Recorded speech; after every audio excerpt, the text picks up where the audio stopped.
Hello and welcome to our channel. For today's video, I'm going to teach you how to invite friends to play on CS2.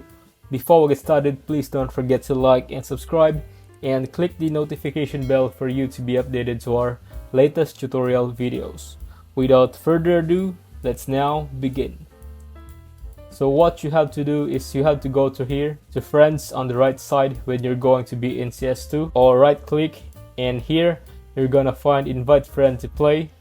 So click on that, and then you see created lobby, click open the chat, and here right now we open the chat now. What they have to do, they have to accept it.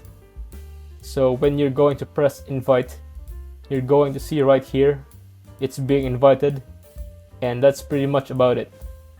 And that's how it works, and that's how we're going to invite someone on to play on CounterStrike 2. If you find this video helpful, leave a thumbs up, share to your friends, and hit the subscribe button.